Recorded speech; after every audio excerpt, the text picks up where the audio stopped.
আজকের ভিডিওতে থাকবে আপনাদের জন্য 3টে চমক। ভিডিওটা স্কিপ না করে পুরোটা দেখবেন।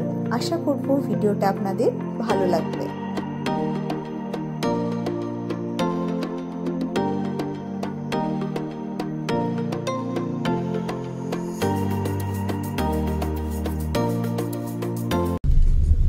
Hello everyone, welcome back to my channel. Good morning সবাইকে। আজ হচ্ছে 12 নভেম্বর 2024। আজ আমরা তাওয়াং থেকে যাচ্ছি বুমলা পাসের উদ্দেশ্যে। আমাদের পথে পড়বে পিটিএসও লেক আর মাধুরী লেক, তো সেখানেও আমরা যাব, আপনাদেরকেও সাথে করে নিয়ে যাব। দেখতে থাকুন আমার ভিডিওটা, আশা করছি আপনাদের ভালো লাগবে। আজকে আমাদের সাথে আছে নতুন গাড়ি। যেহেতু বুমলার উচ্চতা অনেকটাই আর এটা বর্ডার এরিয়াতে অবস্থিত, সেই জন্য আপনাকে তাওয়াংয়ের লোকাল গাড়ি নিয়ে ঘুরতে হবে। আরেকটা কথা বলে দিই, বুমলা ঘুরে দেখতে গেলে আপনাকে আগে থাকতে আইএলপি অথবা ইনার লাইন পারমিট করিয়ে রাখতে হবে। আপনি আইএলপি অনলাইনেও করিয়ে রাখতে পারেন অথবা আপনাদের ট্যুর এজেন্সি দিয়েও করিয়ে রাখতে পারেন। বুমলা যাওয়ার পথে আপনাদের প্রথম স্টপ পড়বে পিটিএসও লেকে। পিটিএসওর ফুল ফর্ম হচ্ছে প্যাংকাং টেংসো অথবা পেঙ্গা টেংসো। এটা তাওয়াংয়ের একটা বিখ্যাত পর্যটক কেন্দ্র।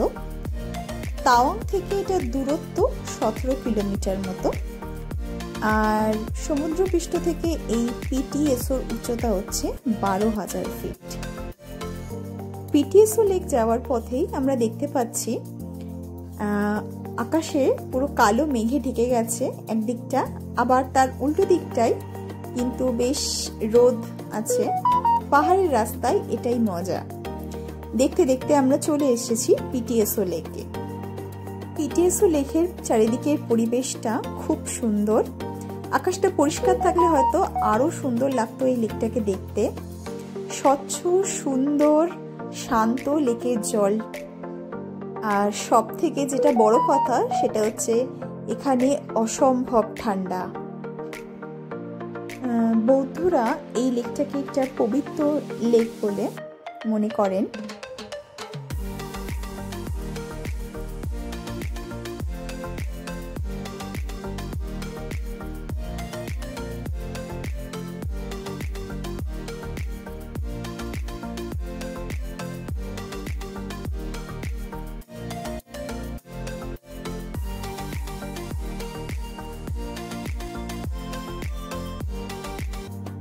পিটিএসও লেক দেখা হয়ে গেল আমাদের। এরপর আমরা যেখানে যাচ্ছি সেটা হচ্ছে সাংগিতসার লেক বা মাধুরী লেক। এই রাস্তাতেই নাম না জানা প্রচুর লেকের দেখা পাবেন। বড্ড সুন্দর রাস্তাটা। বাইরের এই স্বর্গীয় দৃশ্য দেখতে দেখতে কখন যে আপনি আপনার গন্তব্যে পৌঁছে যাবেন তা টেরও পাবেন না।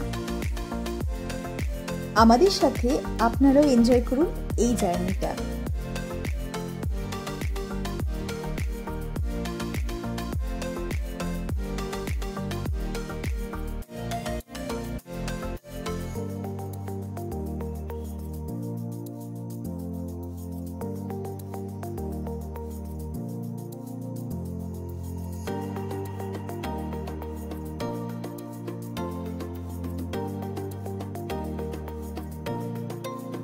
দেখতে দেখতে আমরা চলে এসেছি সাংগিতসার লেক অথবা মাধুরী লেকে। গুগল ওয়াইজ পিটিএসও লেক থেকে এই মাধুরী লেকের ডিস্টেন্স হচ্ছে 20.5 কিলোমিটার। আমাদের আসতে সময় লেগেছে 50 to 55 মিনিটস মতন।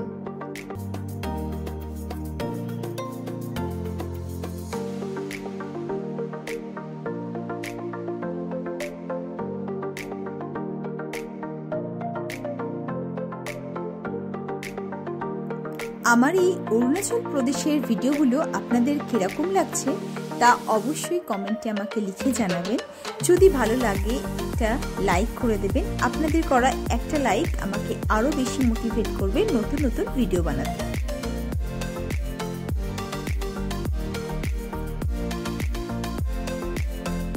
সমুদ্রপৃষ্ঠ থেকে এই মাধুরী লেকের উচ্চতা হচ্ছে 12,165 ফিট।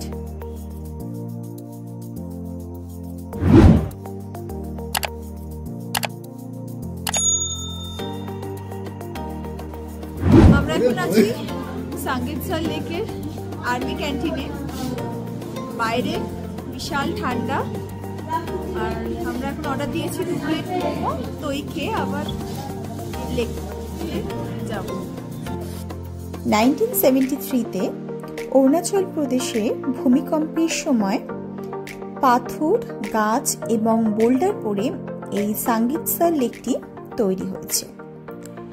এই লেকটির মাঝে মৃত গাছের সাথে একটি অনন্য প্রাকৃতিক সৌন্দর্য তৈরি করেছে। লেকটি সুউচ্চ হিমালয়ের চূড়া দ্বারা বেষ্টিত। সমুদ্রপৃষ্ঠ থেকে এই লেকটির উচ্চতা হচ্ছে 12,165 ফিট। মাধুরী দীক্ষিতের কোয়েলা সিনেমার শুটিং হওয়ার পর এই লেকটির নাম হয় মাধুরী লেক। কিছু বলার আর প্রয়োজন নেই, প্রাকৃতিক সৌন্দর্য তা তো আপনারা দেখতেই পাচ্ছেন। এই লেকটির জল আসছে হচ্ছে নিকটবর্তী তাকসাং নামক একটি নদী থেকে, আর এই নদীটার উৎপত্তি হয়েছে তাকপু সেরি গ্লেশিয়ার থেকে। আর লেকটির জলটা গিয়ে পড়ছে হচ্ছে নিয়ামজাং নামক একটি নদীতে। সাঙ্গীতসর লেক বা মাধুরী লেক থেকে 2.5 কিলোমিটার পশ্চিমে তাকসাং গোম্পা অবস্থিত। তো এটাও একটা টুরিস্ট স্পট, আমাদের সেখানে যাওয়া হয়নি। আপনারা চাইলে তাকসাং গোম্পা ভিজিট করতে পারেন।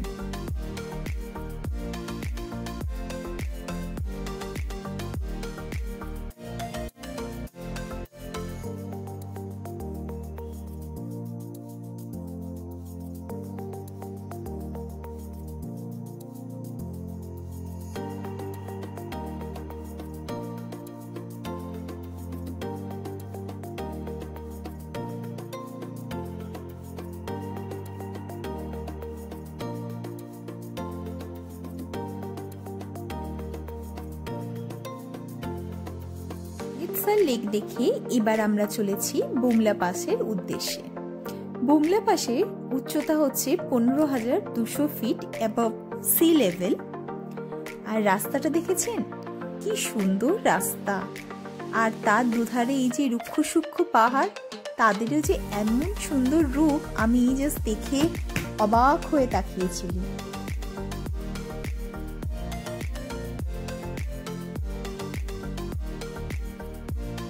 মাধুরী লেক থেকে বুমলা পাসের দূরত্ব হচ্ছে 25.2 কিলোমিটার। সমুদ্রপৃষ্ঠ থেকে এই বুমলা পাসের উচ্চতা হচ্ছে 15,200 ফিট। আর আমরা সবাই জানি উচ্চতা বাড়ার সাথে সাথে অক্সিজেনের পরিমাণও কমতে থাকে। এর কারণ একটাই, অধিক উচ্চতায় কম সংখ্যক গাছপালা থাকে, কিছু কিছু গুল্ম জাতীয় উদ্ভিদ সেখানে দেখা যায়। তাই 10,000 ফিট বা তার অধিক উচ্চতায় যদি বেড়াতে যান, কিছু কিছু জিনিসের খেয়াল রাখবেন। নাম্বার 1, ঘন ঘন জল খাবেন আর নিজেকে হাইড্রেটেড রাখবেন। নাম্বার 2, সাথে অবশ্যই করে কর্পূর রাখবেন আর তা মাঝে মাঝে ইনহেল করবেন। নাম্বার 3, একদম উত্তেজিত হবেন না, শান্ত থাকবেন। নাম্বার 4, আস্তে আস্তে পা ফেলে হাঁটবেন, তাড়াহুড়ো করবেন না, কারণ অ্যাক্টিভিটি যত বেশি হবে তত বেশি অক্সিজেন লাগবে আর তখনই দেখা দেবে শ্বাসজনিত সমস্যা। নাম্বার 5, সকালে একদম হালকা খাবার খেয়ে ঘুরতে বেরোবেন। আমরা এইসব সাবধানতাগুলো অবলম্বন করি বুমলা পাসের উদ্দেশ্যে বেরিয়েছি, তাই আপনাদের সাথে শেয়ার করে নিলাম। বুমলা পাস ঐতিহাসিকভাবে বেশ গুরুত্বপূর্ণ। 1962-তে ইন্দো চায়না যুদ্ধের সময় এই বুমলা পাসের কিন্তু গুরুত্ব আছে। আর ব্যাটেল অফ বুমলা, যেটা ভয়ঙ্করতম একটা যুদ্ধ নামে পরিচিত। এই রাস্তায় আস্তে আস্তে আমরা দেখতে পেয়েছি বরফ, অল্প অল্প বরফ পড়া তখন শুরু হয়েছে। আর আগেই আপনাদের বলেছিলাম এই রাস্তায় আস্তে আস্তে প্রচুর নাম না জানা লেকের দেখা মিলবে। তো দেখুন এত অপূর্ব লেকগুলো আর চারিদিকে এরকম সুন্দর পাহাড়, উফ মনে হচ্ছে যেন কেউ ছবি এঁকে দিয়ে গেছে। দেখতে দেখতে আমরা চলে এলাম বুমলা পাসে। আমাদের আসতে সময় লাগলো 1 ঘন্টা 10 মিনিট মতো। বুমলা পাসের এখানে আসতে গেলে অবশ্যই ILP করিয়ে আনবেন, আর ILP প্রথমে রেজিস্টার করে তারপর কিন্তু এখানে এন্ট্রি মিলবে। তো আমাদের যেহেতু এজেন্সি দিয়ে করানো ছিল, তো সেখান থেকেই আমাদের ড্রাইভার সব ব্যবস্থা করে দিয়েছিলেন। এই যে দেখতে পাচ্ছেন এইটা হচ্ছে বুমলা পাস। সামনে ফটো তোলা অ্যালাউ নয়, তাই যেখানটা ফটো তোলা জোন সেখান থেকে আমি জুম করে একটু হলেও আপনাদেরকে দেখিয়ে দিলাম। তো ওই পার্টটা হচ্ছে চায়না আর এই প্রান্তটা হচ্ছে ইন্ডিয়া, ভারত আর চীনের সীমান্ত। বুমলা পাস হলো ভারতের অরুণাচল প্রদেশের তাওয়াং ডিস্ট্রিক্টের তাওয়াং শহর আর চীনের তিব্বতের সোনা কান্ট্রি, সোনা হচ্ছে TSONA মাঝে একটা সীমান্ত পাস। আর এখানে 2 দেশেরই নিরাপত্তা বাহিনীদের জন্য একটা মিটিং পয়েন্ট তৈরি করা আছে। এই বুমলা পাসের সীমান্তে আপনারা ছবি তুলতে পারেন, আর্মিরাই তুলে দেবে, সেক্ষেত্রে 400 টাকা লাগবে। আমরাও তুলেছিলাম, তো তার একটা ঝলক আপনাদের সাথে শেয়ার করে নিলাম। বুমলা পাস থেকে ফিরে আমরা একটা রেস্টুরেন্টে লাঞ্চের জন্য এসেছি, আর একদিকে মোমো নিয়েছি আর একদিকে একটা ভেজ থালি। এরপর হোমস্টেতে এসে কিছুক্ষণ রেস্ট নিয়ে আমরা আবার যথারীতি ডিনার করতে চলে এসেছি। তো আজকের ভিডিওটা এত দূর অবধি থাকলো। যদি ভালো লাগে তাহলে একটা লাইক করবেন আর আমার চ্যানেলটিকে সাবস্ক্রাইব করে রাখবেন। আরও অনেক নতুন নতুন ভিডিও আপনাদের জন্য অপেক্ষা করে আছে। তো দেখা হচ্ছে নেক্সট ভিডিওতে। ততক্ষণের জন্য টাটা বাই, ভালো থাকবেন, সুস্থ থাকবেন।